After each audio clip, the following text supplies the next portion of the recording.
Mitchell de Nostredame date of birth December 1503 July 1566. సాధారణంగా Nostradamus అని లాటినైజ్ చేయబడింది.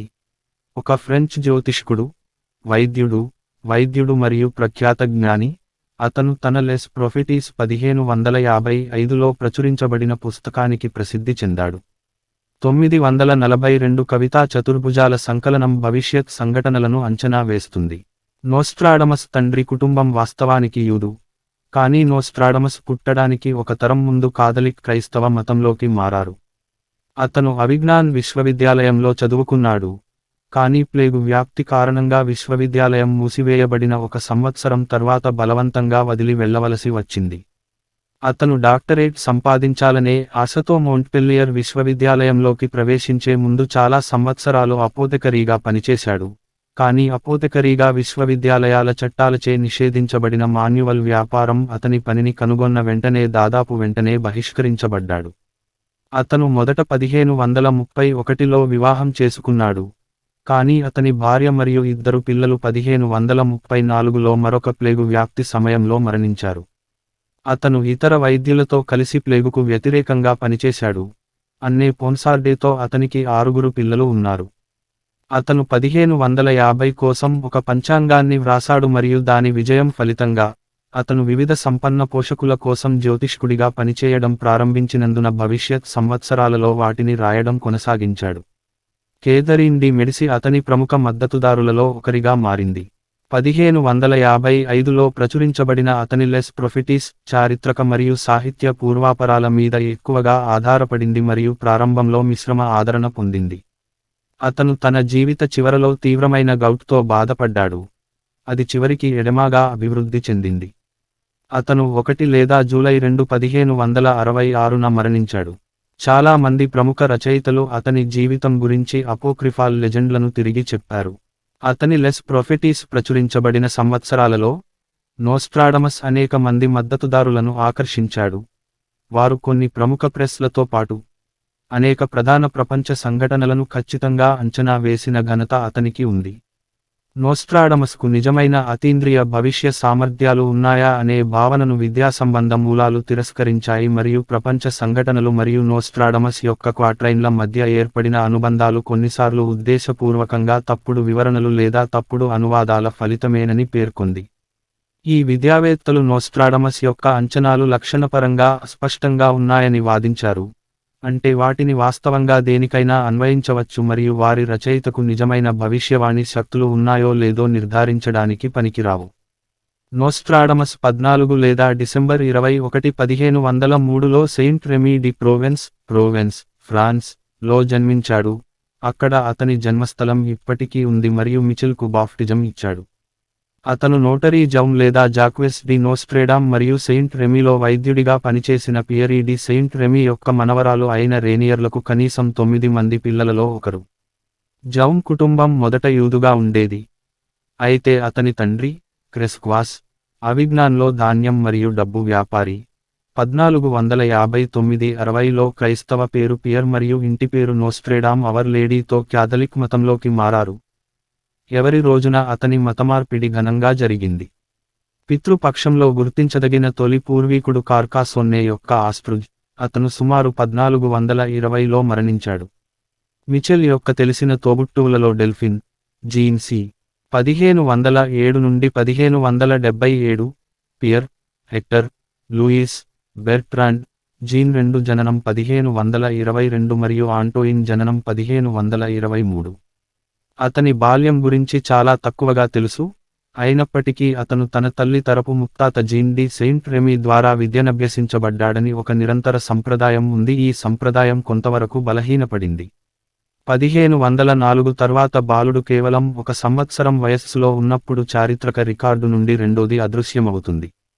విద్యార్థి సంవత్సరాలు 14 సంవత్సరాల వయస్సులో, నోస్ట్రాడమస్ తన బాకలారియేట్ కోసం చదువుకోవడానికి అవిజ్ఞాన్ విశ్వవిద్యాలయంలో ప్రవేశించాడు.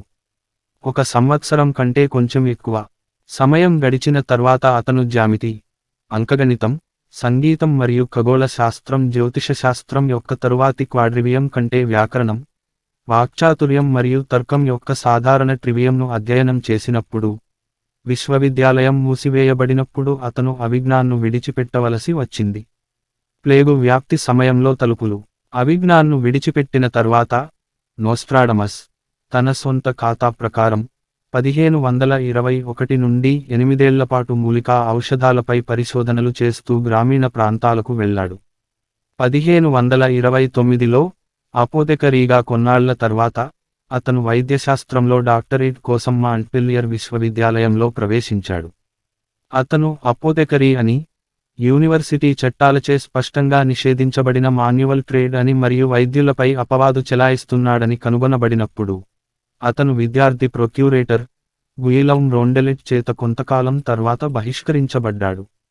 బహిష్కరణ పత్రం BIU మాంట్పెలియర్ రిజిస్టర్ ఇస్ 2 ఫోలియో 87 ఇప్పటికీ ఫ్యాకల్టీ లైబ్రరీలో ఉంది. అతని ప్రచురణకర్తలు మరియు కరస్పాండెంట్లలో కొందరు అతనిని డాక్టర్ అని పిలిచేవారు. అతని బహిష్కరణ తర్వాత నోస్ట్రాడమస్ పనిని కొనసాగించాడు, బహుశా ఇప్పటికీ అపోతెకరీగా ఉన్నాడు మరియు ప్లేగు నుండి రక్షించబడిన గులాబీ మాత్రను రూపొందించడంలో ప్రసిద్ధి చెందాడు. వివాహం మరియు వైద్యం పని సలోన్ డి ప్రోవెన్స్ వద్ద నోస్ట్రాడమస్ ఇల్లు 1909 ప్రోవెన్స్ భూకంపం తర్వాత పునర్నిర్మించబడింది. 1531లో నోస్ట్రాడమస్ను ప్రముఖ పునరుజ్జీవనోద్యమ పండితుడు జూల్స్ సీసర్ స్కాలిగర్ అజెన్కు రమ్మని ఆహ్వానించాడు. అక్కడ అతను అనిశ్చిత పేరు గల స్త్రీని బహుశా హెన్రియేట్ డి ఎన్కాస్సే వివాహం చేసుకున్నాడు. అతనితో అతనికి 2 పిల్లలు ఉన్నారు.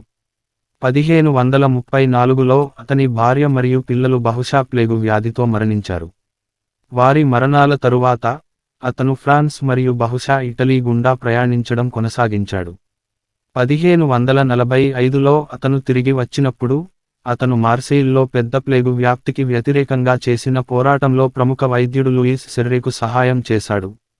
ఆపై సలోన్ డి ప్రోవెన్స్ మరియు ప్రాంతీయ రాజధాని ఐక్సెన్లో తనంతట తానుగా వ్యాధి వ్యాప్తిని పరిష్కరించాడు. ప్రోవెన్స్ చివరగా 1547లో అతను ప్రస్తుతం ఉన్న ఇంట్లో సలోన్ డి ప్రోవెన్స్లో స్థిరపడ్డాడు. అక్కడ అతను అన్నే పోన్సార్డే అనే ధనిక వితంతువును వివాహం చేసుకున్నాడు. అతనికి 6 పిల్లలు ఉన్నారు, 3 కుమార్తెలు మరియు 3 కుమారులు.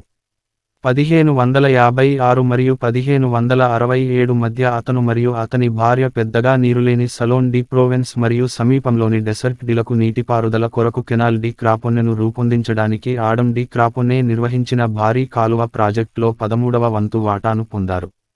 బ్యూరెన్స్ నది నుండి లాక్రవ్ క్షుద్రవాదం ఇటలీకి మరొక సందర్శన తర్వాత నోస్ట్రాడమస్ ఔషధం నుండి దూరంగా మరియు క్షుద్ర వైపు వెళ్లడం ప్రారంభించాడు. జనాదరణ పొందిన పోకడలను అనుసరించి అతను 1550లో పంచాంగాన్ని వ్రాసాడు. మొదటిసారిగా ముద్రణలో తన పేరును నోస్ట్రాడమస్గా మార్చాడు. పంచాంగ విజయంతో అతను ఎంతగానో ప్రోత్సహించబడ్డాడు. అతను ఏటా 1 లేదా అంతకంటే ఎక్కువ రాయాలని నిర్ణయించుకున్నాడు. మొత్తంగా అవి కనీసం 6338 ప్రవచనాలు, అలాగే కనీసం 11 వార్షిక క్యాలెండర్లను కలిగి ఉన్నాయని తెలిసింది. ఇవన్నీ జనవరి 1 నుండి ప్రారంభమవుతాయి మరియు కొన్నిసార్లు ఊహించినట్లుగా మార్చిలో ఉండవు. ఇది ప్రధానంగా పంచాంగాలకు ప్రతిస్పందనగా, సుదూర ప్రాంతాల నుండి వచ్చిన ప్రభువులు మరియు ఇతర ప్రముఖులు త్వరలో అతని నుండి జాతకాలను మరియు మానసిక సలహాలను అడగడం ప్రారంభించారు. అయితే అతను సాధారణంగా తన ఖాతాదారులకు పుట్టిన చార్ట్లను అందించాలని ఆశించాడు. ఒక ప్రొఫెషనల్ జ్యోతిష్యుడు వాటిని స్వయంగా లెక్కించడం కంటే, ఆ రోజు ప్రచురించబడిన పట్టికల ఆధారంగా దీన్ని స్వయంగా ప్రయత్నించవలసి వచ్చినప్పుడు అతను తరచుగా తప్పులు చేశాడు మరియు అతని ఖాతాదారుల స్థలం లేదా పుట్టిన సమయానికి సంబంధించిన గణాంకాలను సర్దుబాటు చేయడంలో విఫలమయ్యాడు. ఆ తర్వాత అతను 1000 ప్రధానంగా ఫ్రెంచ్ క్వాట్రైన్ల పుస్తకాన్ని వ్రాయడం ప్రారంభించాడు. ఇది చాలా వరకు తేదీ లేని ప్రవచనాలను కలిగి ఉంది. దీనికోసం అతను ఈ రోజు అత్యంత ప్రసిద్ధి చెందాడు. మతపరమైన కారణాలపై వ్యతిరేకతకు గురికావాలని భావించి అతను వర్జిలియనైజ్డ్ సింటాక్స్, వర్డ్ గేమ్లు మరియు గ్రీక్, ఇటాలియన్, లాటిన్ మరియు ప్రోవెన్సల్ వంటి ఇతర భాషల మిశ్రమాన్ని ఉపయోగించడం ద్వారా తన అర్థాన్ని మరుగున పడేసే పద్ధతిని రూపొందించాడు. సాంకేతిక కారణాల వల్ల 3 విడతలుగా వారి ప్రచురణతో అనుసంధానించబడి ఉంది. 3వ మరియు చివరి విడత ప్రచురణకర్త దీనిని శతాబ్దం లేదా 100 శ్లోకాల పుస్తకం మధ్యలో ప్రారంభించేందుకు ఇష్టపడలేదు. చివరి 57వ శతాబ్దం యొక్క 8 క్వాట్రైన్లు ఏ ప్రస్తుత సంచికలోనూ మనుగడలో లేవు. లెస్ ప్రొఫెటీస్ ది ప్రొఫెసీస్ అనే పుస్తకంలో ప్రచురించబడిన క్వాట్రైన్లు ప్రచురించబడినప్పుడు మిశ్రమ స్పందనను పొందాయి. కొందరు వ్యక్తులు నోస్ట్రాడమస్ చెడు యొక్క సేవకుడని, నకిలీ లేదా పిచ్చివాడని భావించారు, అయితే చాలా మంది ప్రముఖులు స్పష్టంగా వేరే విధంగా భావించారు. ఫ్రాన్స్ రాజు హెన్రీ రెండో భార్య కేథరిన్ డి మెడిసి నోస్ట్రాడమస్ యొక్క గొప్ప ఆరాధకులలో ఒకరు. 1555లో అతని పంచాంగాలను చదివిన తర్వాత, అది రాజకుటుంబానికి పేరులేని బెదిరింపుల గురించి సూచించింది. ఆమె వాటిని వివరించడానికి మరియు తన పిల్లలకు జాతకాలను రూపొందించడానికి అతన్ని పారిస్కు పిలిపించింది. ఆ సమయంలో, అతను శిరచ్ఛేదం చేయబడతాడని అతను భయపడ్డాడు. కానీ 1566లో అతను మరణించే సమయానికి, క్వీన్ కేథరీన్ అతనిని తన కుమారుడైన ఫ్రాన్స్ యువరాజు చార్లెస్ IXకి సలహాదారుగా మరియు సాధారణ వైద్యునిగా చేసింది. నోస్ట్రాడమస్ జీవితానికి సంబంధించిన కొన్ని కథనాలు అతను విచారణ ద్వారా మత విశ్వాసాల కోసం హింసించబడతాడేమోనని భయపడ్డాడు. అయితే జోస్యం లేదా జ్యోతిష్యం ఈ బ్రాకెట్లో పడలేదు మరియు అతను వారికి మద్దతు ఇవ్వడానికి మంత్రవిద్యను అభ్యసించినట్లయితే మాత్రమే అతను ప్రమాదంలో ఉండేవాడు. 1538లో కాథలిక్ వ్యతిరేక అభిప్రాయాలను వెతుక్కుంటూ ఒక విచారణాధికారి ఆ ప్రాంతాన్ని సందర్శించిన తర్వాత అతను ఏజెన్లోని చర్చితో విభేదించాడు. 1561 చివరలో మారిగ్నేన్లో అతని క్లుప్త ఖైదు ఎందుకంటే అతను బిషప్ ముందస్తు అనుమతి లేకుండా తన 1562 పంచాంగాన్ని ప్రచురించడం ద్వారా ఇటీవలి రాజశాసనాన్ని ఉల్లంఘించాడు. 1566 నాటికి, నోస్ట్రాడమస్ గౌట్ అతనిని చాలా సంవత్సరాలు బాధాకరంగా బాధించింది మరియు కదలికను చాలా కష్టతరం చేసింది. ఇది ఎడమాగా మారింది. జూన్ చివరలో, అతను తన కుమారులకు వారి 25వ పుట్టినరోజులు పెండింగ్లో ఉన్నందుకు నమ్మకంగా, తన భార్యకు పునర్వివాహం పెండింగ్లో ఉన్న తన ఆస్తితో పాటు $3,444 కిరీటాలు ఈరోజు దాదాపు $3 లక్షల, కొన్ని అప్పులు మినహాయించి విస్తారమైన విరాళాన్ని ఇవ్వమని తన న్యాయవాదిని పిలిచాడు. ఆమె కుమార్తెలు పెండింగ్లో ఉన్నారు. దీని తరువాత చాలా చిన్న కోడిసిల్ వచ్చింది. జూలై 1 సాయంత్రం, అతను తన సెక్రటరీ జీన్ డి చావిగ్నీతో, సూర్యోదయ సమయంలో మీరు నన్ను సజీవంగా కనుగొనలేరు అని చెప్పినట్లు ఆరోపణలు ఉన్నాయి. మరుసటి రోజు ఉదయం అతను తన మంచం మరియు బెంచ్ ప్రక్కన నేలపై పడుకుని చనిపోయాడని నివేదించబడింది. నవంబర్ 1567 కొరకు ప్రిసేజ్ 141, మరణానంతరం చావిగ్నీ ద్వారా ఏమి జరిగిందో సరిపోయేలా సవరించబడింది. అతను సలోన్లోని స్థానిక ఫ్రాన్సిస్కాన్ ప్రార్థనా మందిరంలో ఖననం చేయబడ్డాడు. దీనిలో కొంత భాగాన్ని ఇప్పుడు రెస్టారెంట్ లా బ్రోచరీలో చేర్చారు కానీ ఫ్రెంచ్ విప్లవం సందర్భంగా కొలీజియాల్ సెయింట్ లారెంట్లో అతని సమాధి ఈనాటికి ఉంది. ది ప్రొఫెసీస్లో నోస్ట్రాడమస్ తన ప్రధాన, దీర్ఘకాలిక అంచనాల సేకరణను సంకలనం చేశాడు. మొదటి విడత 1555లో ప్రచురించబడింది మరియు 353 క్వాట్రైన్లను కలిగి ఉంది. 300 కొత్త క్వాట్రైన్లతో కూడిన మూడవ ఎడిషన్ 1558లో ముద్రించబడినట్లు నివేదించబడింది, కానీ ఇప్పుడు 1568లో అతని మరణం తర్వాత ప్రచురించబడిన ఓమ్నిబస్ ఎడిషన్లో భాగంగా మాత్రమే మిగిలి ఉంది. ఈ వెర్షన్లో ఒక ప్రాసలేని మరియు 941 రైమ్డ్ క్వాట్రైన్లు ఉన్నాయి, ఇవి 9 సెట్లుగా విభజించబడ్డాయి. 100 మరియు 42లో ఒకటి, దీనిని సెంచరీస్ అని పిలుస్తారు. ఆ సమయంలో ప్రింటింగ్ పద్ధతులను బట్టి దీనిలో డిక్టేషన్ నుండి టైప్ సెట్టింగ్ కూడా ఉంది. 2 ఎడిషన్లు ఒకేలా లేవు మరియు సరిగ్గా ఒకే విధంగా ఉండే 2 కాపీలు కూడా కనుగొనడం చాలా అరుదు. కోడ్ బ్రేకర్స్ చేసే అవకాశం ఉన్నందున ఏదైనా ఎడిషన్ స్పెల్లింగ్లు లేదా విరామచిహ్నాలు నోస్ట్రాడమస్ యొక్క అసలైనవి అని భావించడానికి ఖచ్చితంగా ఎటువంటి వారెంట్ లేదు. ఆల్మనాక్స్ అతని రచనలలో చాలా ప్రజాదరణ పొందింది. 1550 నుండి అతని మరణం వరకు ప్రతి సంవత్సరం ప్రచురించబడింది. అతను తరచుగా సంవత్సరానికి 2 లేదా 3 అల్మనాక్స్ వివరణాత్మక అంచనాలు, ప్రోగ్నోస్టికేషన్స్ లేదా ప్రిసేజెస్ మరింత సాధారణీకరించిన అంచనాలు పేరుతో ప్రచురించాడు. నోస్ట్రాడమస్ దైవజ్ఞుడు మాత్రమే కాదు, వృత్తిపరమైన వైద్యుడు. వైద్యశాస్త్రంపై కనీసం 2 పుస్తకాలు రాసిన సంగతి తెలిసిందే. ఒకటి the Protreptic of Galen paraphrase డిసి గేలియన్ సూసెల్ ఎక్స్పోర్టేషన్ డి మెనోడోటాక్స్ ఎస్టూడెస్ డెస్ బోనెస్ ఆర్జ్ మెస్మెమెంట్ మెడిసిన్ యొక్క చాలా ఉచిత అనువాదం లేదా బదులుగా ఒక పారాఫ్రేజ్, మరియు అతని అని పిలవబడే ట్రెయిటే డెస్ ఫర్డెమెన్స్ ప్రాథమికంగా ఒక మెడికల్ కుక్ బుక్లో, మరోసారి ప్రధానంగా ఇతరుల నుండి తీసుకోబడిన పదార్థాలు, అతను ప్లేగు వ్యాధికి చికిత్స చేయడానికి ఉపయోగించిన పద్ధతుల వివరణను చేర్చాడు. అందులో రక్తపాతంతో సహా ఏదీ స్పష్టంగా పని చేయలేదు. అదే పుస్తకం సౌందర్య సాధనాల తయారీని కూడా వివరిస్తుంది.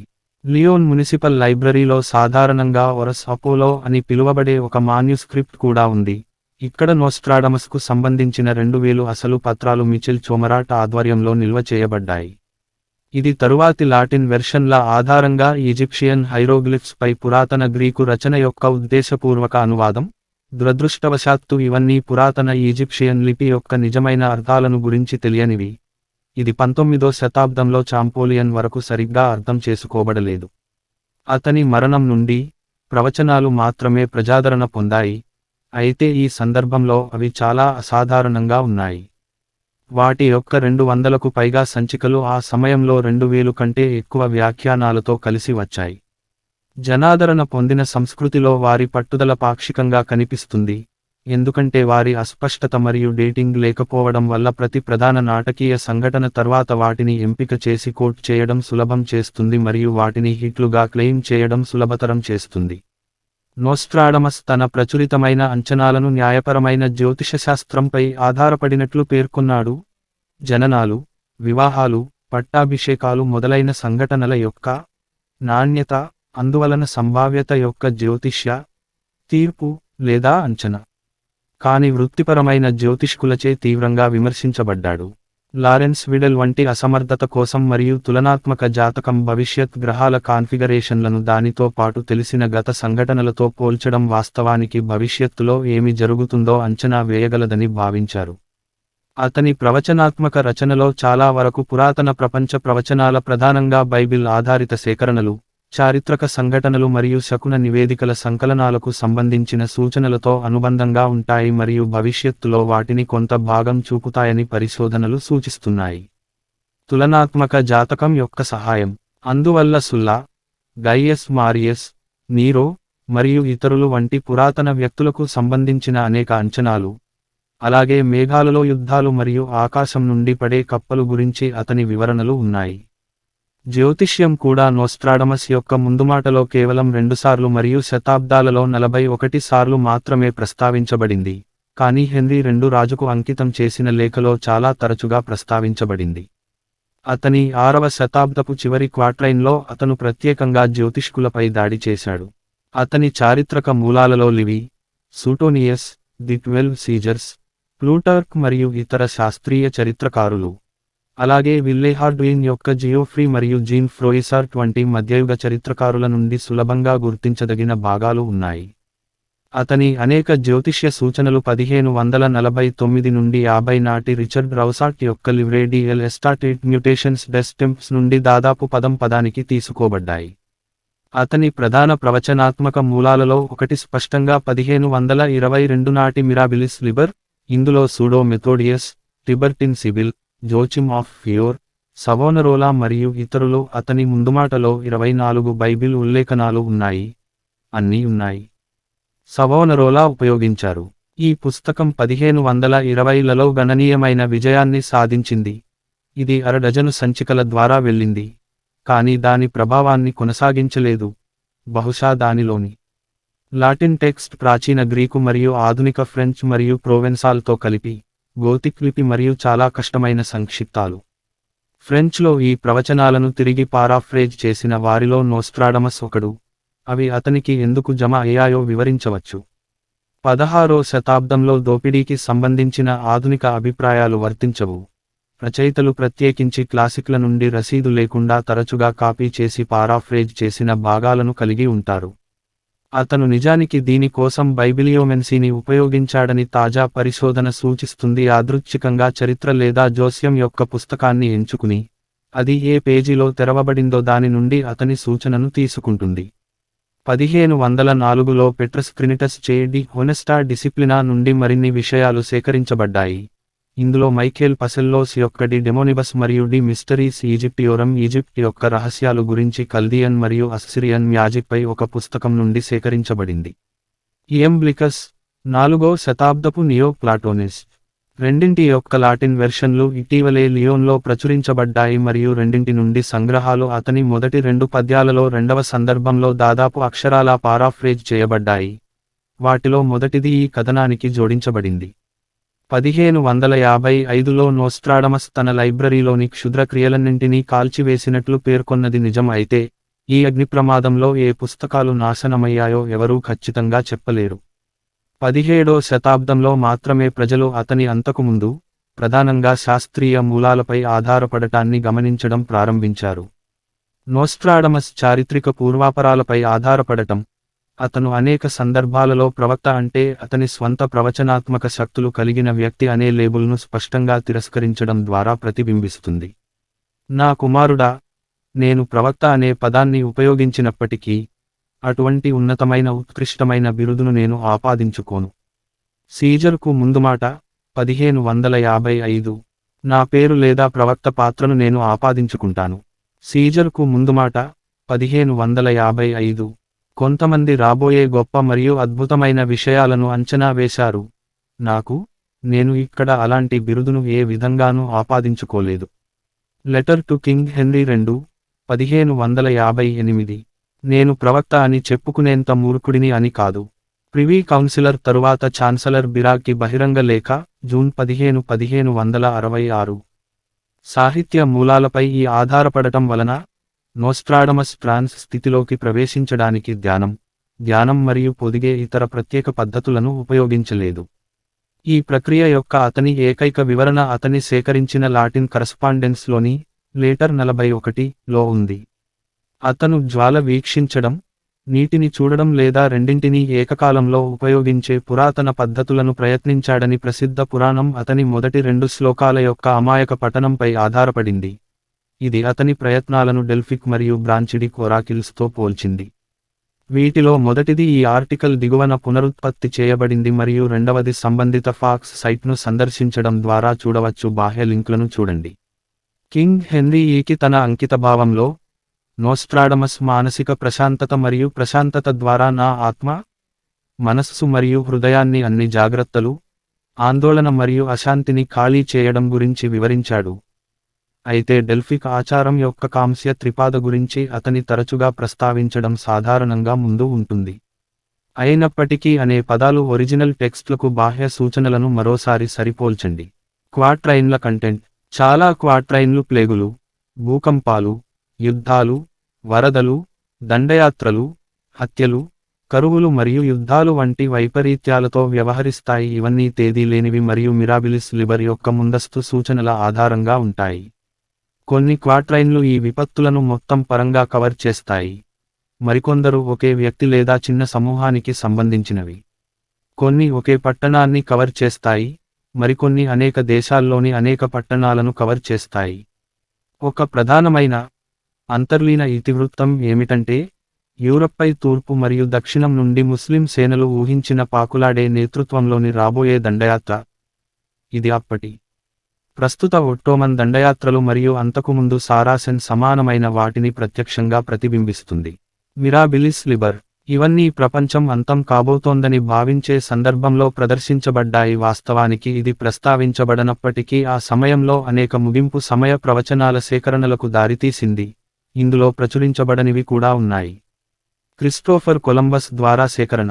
నోస్ట్రాడమస్పై వీక్షణలు చరిత్ర అంతటా విస్తృతంగా మారాయి. జాక్వెస్ హాల్బ్రోన్ వంటి విద్యాపరమైన అభిప్రాయాలు, నోస్ట్రాడమస్ యొక్క ప్రవచనాలను రాజకీయ కారణాల కోసం తరువాతి రచయితలు వ్రాసిన ముందస్తు నకిలీలుగా పరిగణించారు. నోస్ట్రాడమస్ మద్దతుదారులు చాలా మంది అతని ప్రవచనాలు నిజమైనవని నమ్ముతారు. ఈ వివరణల యొక్క ఆత్మాశ్రయ స్వభావం కారణంగా, గతం కోసం లేదా భవిష్యత్తు కోసం నోస్ట్రాడమస్ ఊహించిన దానిపై వాటిలో 2 పూర్తిగా ఏకీభవించలేదు. చాలా మంది మద్దతుదారులు అంగీకరిస్తున్నారు. ఉదాహరణకు, అతను లండన్ యొక్క మహా అగ్నిప్రమాదం, ఫ్రెంచ్ విప్లవం, నెపోలియన్ మరియు అడాల్ఫ్ హిట్లర్ యొక్క పెరుగుదల, 2 ప్రపంచ యుద్ధాలు మరియు హిరోషిమా యొక్క అణు విధ్వంసం మరియు నాగసాకి. 1969లో అపోలో మూన్ ల్యాండింగ్, 1986లో స్పేస్ షటిల్ ఛాలెంజర్ డిజాస్టర్, 1986లో మరణించడం వంటి వారి ప్రతి పుస్తక ప్రచురణ సమయంలో ఏదైనా పెద్ద సంఘటన జరిగినా అతను ఊహించినట్లు ప్రముఖ రచయితలు తరచుగా పేర్కొన్నారు. 1997లో డయానా, ప్రిన్సెస్ ఆఫ్ వేల్స్, మరియు 2001లో వరల్డ్ ట్రేడ్ సెంటర్ పై సెప్టెంబర్ 11 దాడులు. ఈ కదిలే విందు అంశం కళా ప్రక్రియ యొక్క లక్షణంగా కనిపిస్తుంది. బహుశా ఈ పుస్తకాలలో మొదటిది ఆంగ్లంలో ప్రసిద్ధి చెందినది హెన్రీ సి. రాబర్ట్స్ యొక్క the complete prophecies of Nostradamus of 1947, తరువాతి 40 సంవత్సరాలలో కనీసం 7 సార్లు పునర్ముద్రించబడింది. ఇందులో క్లుప్త వ్యాఖ్యానాలు మరియు అనువాదాలు రెండూ ఉన్నాయి. దీని తర్వాత 1961లో 1982లో పునర్ముద్రించబడింది ఎడ్గార్ లియోని యొక్క నోస్ట్రాడమస్ మరియు అతని ప్రవచనాలు. ఆ తర్వాత ఎరికా చీతం యొక్క ది ప్రొఫెసీస్ ఆఫ్ నోస్ట్రాడమస్ వచ్చింది. మరణానంతర 1568 ఎడిషన్ యొక్క పునర్ముద్రణను పొందుపరిచింది. ఇది 1973 నుండి అనేకసార్లు పునర్ముద్రించబడింది, సవరించబడింది మరియు తిరిగి ప్రచురించబడింది. తరువాత నోస్ట్రాడమస్ యొక్క చివరి ప్రవచనాలుగా ఉంది. ఇది the man who saw tomorrow అనే డాక్యుమెంటరీకి ఆధారంగా పనిచేసింది మరియు ఇద్దరూ న్యూయార్క్ పై అణు ఆయుధాల ద్వారా భవిష్యత్తులో జరిగే సాధారణీకరించిన దాడుల గురించి ప్రస్తావించారు, అయితే ప్రత్యేకంగా వరల్డ్ ట్రేడ్ సెంటర్లో లేదా ఏదైనా నిర్దిష్ట తేదీలో కాదు. Jean Charles de Fontbrune's Nostradamus, historian it prophet యొక్క 2 భాగాల అనువాదం 1980లో ప్రచురించబడింది మరియు జాన్ హోగ్ నోస్ట్రాడమస్ మరియు millennium predictions of the future, Nostradamus, the 1987 నుండి నోస్ట్రాడమస్ పై అనేక పుస్తకాలను ప్రచురించారు. కంప్లీట్ ప్రొఫెసీస్ 1999 మరియు Nostradamus, a life and myth 2003. 1992లో హిప్నాసిస్లో నోస్ట్రాడమస్ను సంప్రదించగలనని పేర్కొన్న ఒక వ్యాఖ్యాత అతని స్వంత పద్యం బై .6 నిమ్స్ నగరం చుట్టూ ఉన్న దక్షిణ ఫ్రాన్స్లో వరదలు మరియు దాని కొలోస్సే లేదా కొలోస్సియంలో ఆశ్రయం పొందుతున్న వ్యక్తుల గురించి ప్రత్యేకంగా ఒక అంచనా. ఇప్పుడు ఆరెన్స్ అని పిలువబడే రోమన్ యాంఫీథియేటర్ పెంటగాన్పై తేదీ లేని దాడికి సంబంధించిన అంచనాగా.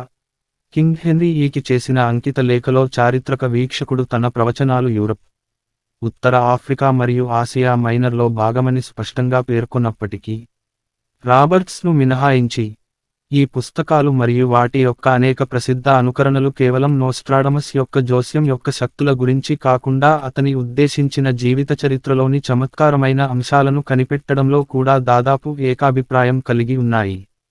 అతను ఇస్సాచార్ యొక్క ఇజ్రాయెల్ తెగ వారసుడు. అతను తన తాతయ్యలచే విద్యాభ్యాసం చేయబడ్డాడు.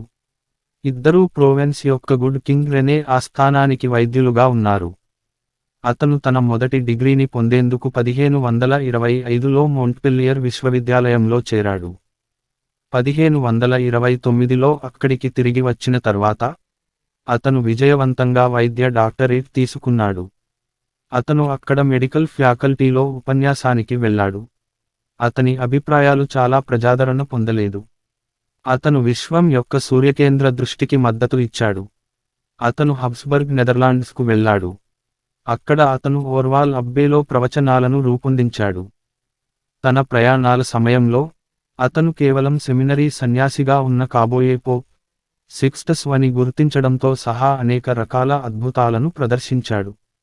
అతను ఐక్స్ ఎన్ ప్రోవెన్స్ మరియు ఇతర ప్రాంతాల్లో ప్లేగును విజయవంతంగా నయం చేసిన ఘనత పొందాడు. అతను మేజిక్ అద్దం లేదా నీటి గిన్నె ఉపయోగించి కేకలు వేయడంలో నిమగ్నమై ఉన్నాడు. ఈస్టర్ 1554లో అతని సెక్రటరీ చావిగ్నీ చేరాడు. అతని ప్రవచనాల యొక్క మొదటి విడతను ప్రచురించిన తర్వాత, క్వీన్ కేథరిన్ డి మెడిసి 1556లో పారిస్కు పిలిపించి, క్వాట్రైన్ I-35లో తన భర్త కింగ్ హెన్రీ II ద్వంద్వ యుద్ధంలో చంపబడతాడని ఆమెతో చర్చించారు. అతను బ్లోయిస్లోని రాజపిల్లలను పరీక్షించాడు. అతను తన స్వంత ప్రవచనాత్మక చిత్రాలను కోల్పోయిన పుస్తకాన్ని తన కొడుకుకు ఇచ్చాడు. అతను నిలబడి పాతిపెట్టబడ్డాడు. మరియు అతను ఫ్రెంచ్ విప్లవం వద్ద త్రవ్వినప్పుడు, అతని విచ్ఛిన్నం యొక్క ఖచ్చితమైన తేదీని కలిగి ఉన్న పతకాన్ని ధరించినట్లు కనుగొనబడింది. ఇది ఫ్రెంచ్ విప్లవానికి చాలా కాలం ముందు 1667లో శామ్యూల్ పెపీస్ చేత మొదటిసారిగా రికార్డ్ చేయబడింది. పెపిస్ తన ప్రముఖ డైరీలో ఒక పురాణగాథను నమోదు చేశాడు. అతని మరణానికి ముందు నోస్ట్రాడమస్ తన సమాధికి ఎప్పటికీ భంగం కలిగించనని పట్టణవాసులకు ప్రమాణం చేశాడు. కానీ 60 సంవత్సరాల తరువాత అతని మృతదేహాన్ని వెలికితీశారు. ఆ తర్వాత అతని ఛాతీపై ఒక ఇత్తడి ఫలకం అతని సమాధి తెరవబడే తేదీ మరియు సమయాన్ని సరిగ్గా పేర్కొంటూ మరియు త్రవ్వినవారిని శపిస్తూ కనిపించింది. 2000లో బై.72 వద్ద 1999 నాటి ప్రవచనం జూలై 1999లో ప్రారంభమైన చైనీస్ ఫాలున్ గాంగ్ ప్రక్షాళనకు సంబంధించిన అంచనా అని లీ హాంగ్జీ పేర్కొన్నాడు. ఇది ఫలున్ గాంగ్ సభ్యులలో నోస్ట్రాడమస్ పట్ల ఆసక్తిని పెంచడానికి దారితీసింది. పండితుల ఖండన 1980ల నుండి, ప్రత్యేకించి ఫ్రాన్స్లో ఒక విద్యాసంబంధమైన స్పందన మొదలైంది.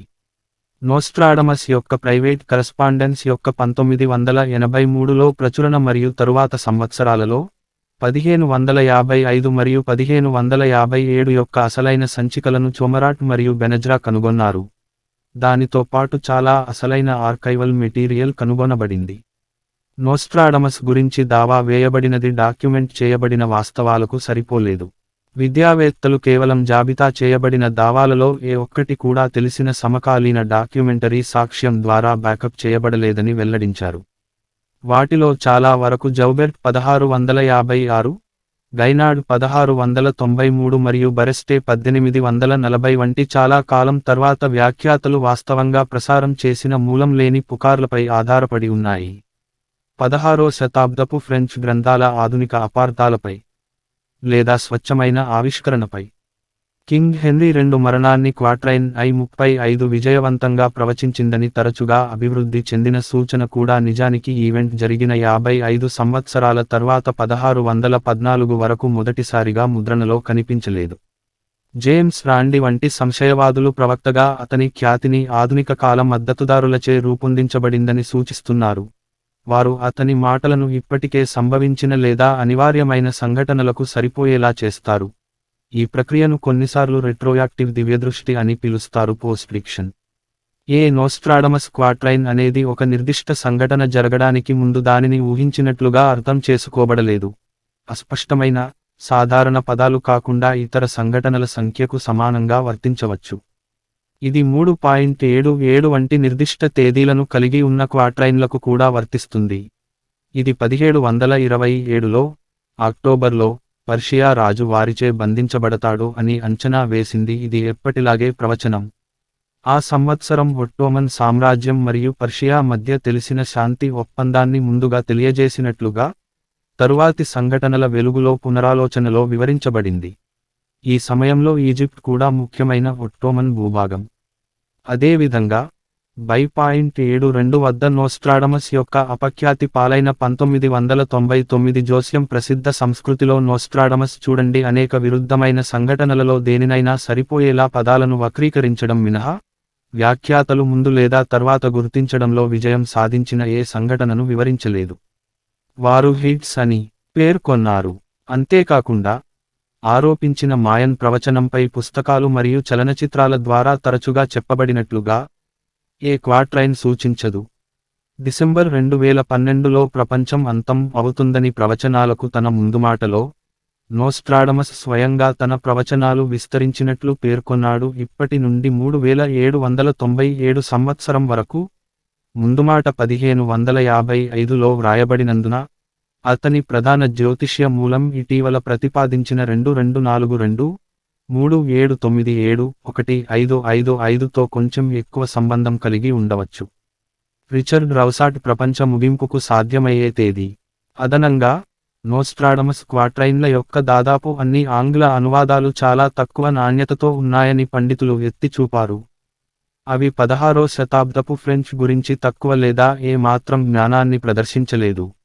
మొండిగా ఉంటాయి మరియు కొన్నిసార్లు వాటిని ఏదైనా సంఘటనలకు సరిపోయేలా చేయడానికి ఉద్దేశపూర్వకంగా మార్చబడతాయి. దానికి అనువాదకుడు వారు సూచించాలని లేదా వైస్ వెర్సా విశ్వసించారు. వాటిలో ఏవీ అసలైన సంచికలపై ఆధారపడి లేవు. రాబర్ట్స్ తన రచనలను 1672, చీతం మరియు హోగ్ 1568 మరణానంతర సంచిక ఆధారంగా రూపొందించారు. లియోనీ కూడా 115వ పేజీలో తాను ఎన్నడూ చూడలేదని అంగీకరించాడు. అసలు ఎడిషన్ మరియు మునుపటి పేజీలలో అతను తన జీవిత చరిత్రలోని చాలా విషయాలు మూలం లేనివని సూచించాడు. ఈ పరిశోధన మరియు విమర్శ ఏదీ మొదట్లో చాలా మంది ఆంగ్ల భాషా వ్యాఖ్యాతలకు, వారు వ్రాసే తేదీలు మరియు కొంతవరకు, ఇది వ్రాసిన భాష ద్వారా తెలియదు. హోగ్ దానిని సద్వినియోగం చేసుకోగల స్థితిలో ఉన్నాడు, అయితే 2003లో మాత్రమే అతను తన మునుపటి జీవిత చరిత్రలోని కొన్ని అంశాలు నిజానికి అపోక్రిఫాల్ అని అంగీకరించాడు. ఇంతలో, జాబితా చేయబడిన కొన్ని ఇటీవలి మూలాధారాలు లెమెసూరియర్, గ్రుబెర్, విల్సన్ అనాగ్రామ్లు, సంఖ్యా సంకేతాల సహాయంతో అయినా, టెక్స్ట్ల నుండి ఆరోపించిన దాగి ఉన్న అర్థాలను వెలికితీసేందుకు కొంతమంది తక్కువ తెలిసిన రచయితలు మరియు ఇంటర్నెట్ ఔత్సాహికులు చేసిన తరువాత ప్రయత్నాల గురించి చాలా తీవ్రంగా ఉన్నాయి. గ్రాఫ్లు లేదా ఇతరత్ర నాజీ ప్రచారానికి సంబంధించి అదనపు నేరారోపణ కనుగొనబడింది. గోబెల్స్ నోస్ట్రాడమస్ యొక్క కొన్ని పనిని థర్డ్ రీచ్ రిఫరెన్స్లుగా పేర్కొన్నాడు. నాజీయిజం కింద ఊహించిన జర్మన్ ప్రజల 1000 సంవత్సరాల విజయవంతమైన పాలనను నోస్ట్రాడమస్ ప్రవచించినట్లుగా కనిపించేలా చేయడానికి ఇది జరిగింది. ప్రత్యేకించి, నాజీ జెండా కింద స్వస్తికతో నిలబడి ఉన్న జర్మన్ ప్రజలకు సూచనగా వంకర శిలువ యొక్క చిహ్నం క్రింద ఉన్న వ్యక్తులు అని సూచించే ఒక లైన్ జోడించబడింది. గోబెల్స్ ఆ లైన్ను నోస్ట్రాడమస్ పని యొక్క లెదర్ బౌండ్ ఒరిజినల్ వాల్యూమ్లలో చొప్పించారని నివేదించారు. నాజీ ఆక్రమిత యూరప్లోని లైబ్రరీలలో ఆ సంపుటాలు సీడ్ చేయబడ్డాయి, తద్వారా లైన్ నమ్మదగినదిగా కనిపిస్తుంది. జనాదరణ పొందిన సంస్కృతిలో ప్రధాన వ్యాసం, ప్రసిద్ధ సంస్కృతిలో నోస్ట్రాడమస్ ద్వారా తిరిగి చెప్పబడిన మరియు విస్తరించిన ప్రవచనాలు 20వ మరియు 21వ శతాబ్దాలలో జనాదరణ పొందిన సంస్కృతిలో ఎక్కువగా కనిపించాయి.